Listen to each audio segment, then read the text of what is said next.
राज्यसभा में समाजवादी पार्टी के सांसद रामजी लाल सुमन के राणा सांगा पर दिए गए बयान को लेकर सियासी घमासान मचा हुआ है। इसी बीच कल आगरा में करणी सेना के जो कार्यकर्ता हैं, उन्होंने रामजी लाल सुमन के घर पर धावा बोल दिया था। घर के पास जमकर तोड़फोड़ की और रामजी लाल सुमन से माफी की मांग की, लेकिन रामजी लाल सुमन अब भी अपने बयान पर अड़िग हैं और इसी को लेकर आज उत्तर प्रदेश हो, राजस्थान हो, वहां कई इलाकों में देखा जा रहा है कि इस तरह का जो प्रदर्शन है वो देखने को मिल रहा है। तो तस्वीरें इस वक्त हम आपको दिखा रहे हैं। ये तब की तस्वीर जब रामजी लाल सुमन के घर के पास पहुंचती है करणी सेना और कल ये हंगामा करते हुए नजर आते हैं। और वहीं आज भी इस मामले पर देखा जा रहा है कि राजस्थान और उत्तर प्रदेश में प्रदर्शन हो रहे हैं। इस पूरे मामले को लेकर रामजी लाल सुमन से बात की हमारे सहयोगी ने, जिसमें उन्होंने करणी सेना के साथ साथ प्रशासन पर सवाल खड़े किए। मेरे साथ समाजवादी पार्टी से राज्यसभा सांसद रामजी लाल सुमन जी हैं और इनके घर पे हमला हुआ, करणी सेना के लोग वहाँ पे पहुँचे, तोड़फोड़ हुई है। पहला सवाल तो यही कि आपके घर तक करणी सेना के लोग पहुंच गए, बुलडोजर लेकर पहुंच गए, किस तरीके से? मैं कहीं न कहीं लापरवाही रही है प्रशासन की, वरना 6 थाना क्षेत्रों को पार करके वो हमारे घर पर पहुंचे और मजेदार बात है वो बुलडोजर के साथ पहुंचे। हाँ। वो पहले से भी ऐलान कर रहे थे कि हम बुलडोजर को लेकर के जाएंगे, घर को तहस-नहस कर देंगे, ईंटें फाड़ के फेंक देंगे। तो मैं समझता हूँ चुनौतीपूर्ण जो उनका बयान था उसको प्रशासन को गंभीरता के साथ लेना चाहिए था। हमारे घर पर गई कुर्सियां तोड़ दी, शीशे तोड़ दिए, जितनी गाड़ियां खड़ी थी वो तोड़ दी और हमारे परिवार पर प्राणघातक हमला किया। कितना नुकसान हुआ घर का? अब मैं तो यहाँ दिल्ली में संसद चल रही है, मैं यहाँ हूँ, लेकिन नुकसान तो हुआ ही। परिवार वालों से बात हुई सुमन जी? वो नुकसान से ज्यादा सवाल नीयत का था।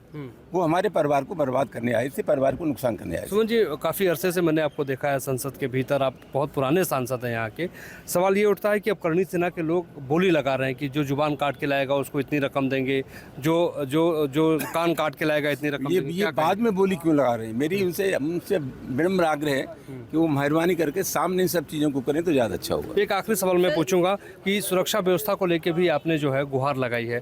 मैं माननीय सभापति जी सुबह मिला था, मैंने उनसे आग्रह किया था कि इस प्रकार की स्थितियां हैं और मैं समझता हूं मेरी सुरक्षा व्यवस्था सुनिश्चित की जानी चाहिए। एक और सवाल है कि जो आप राणा सांगा को लेकर जो आपने सदन में बोला था, आप अभी भी अडिग हैं उसको लेकर? एक बात आप ये समझ लीजिए कि मैंने जो बोला था उस सभापति ने उसी वक्त उसको एक्सपेंड कर दिया था। मैंने बोला था राणा सांगा ने बाबर को आमंत्रित किया था, मुझे इसके ज्यादा और कुछ नहीं कहना है। और कुल मिलाकर के मेरा मकसद किसी की भावना को ठेस पहुंचाने का नहीं था। मेरे साथ समाजवादी पार्टी से राज्यसभा सांसद रामजी लाल सुमन जी हैं और इनके घर पे हमला हुआ, करणी सेना के लोग वहाँ पे पहुँचे, तोड़फोड़ हुई है।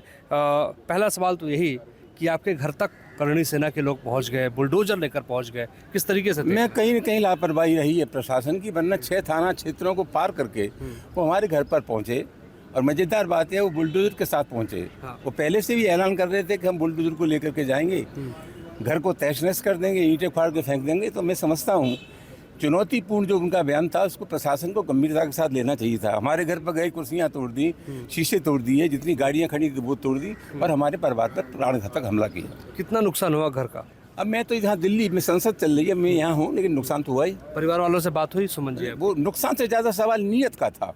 वो हमारे परिवार को बर्बाद करने आए थे, परिवार को नुकसान करने आए थे। सुमन जी, काफ़ी अरसे से मैंने आपको देखा है संसद के भीतर, आप बहुत पुराने सांसद हैं यहाँ के।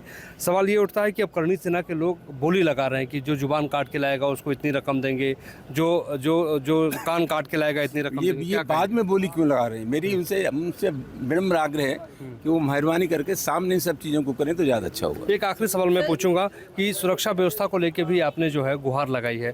मैं माननीय सभापति जी सुबह मिला था, मैंने उनसे आग्रह किया था कि इस प्रकार की स्थितियां हैं और मैं समझता हूं मेरी सुरक्षा व्यवस्था सुनिश्चित की जानी चाहिए। एक और सवाल है कि जो आप राणा सांगा को लेकर जो आपने सदन में बोला था, आप अभी भी अडिग हैं उसको लेकर? एक बात आप ये समझ लीजिए कि मैंने जो बोला था उस सभापति ने उसी वक्त उसको एक्सपेंड कर दिया था। मैंने बोला था राणा सांगा ने बाबर को आमंत्रित किया था, मुझे इसके ज्यादा और कुछ नहीं कहना है। और कुल मिलाकर के मेरा मकसद किसी की भावना को ठेस पहुंचाने का नहीं था। न्यूज नेशन अब व्हाट्सएप पर खबरों की ताजा अपडेट के लिए न्यूज नेशन के इस QR कोड को स्कैन करें।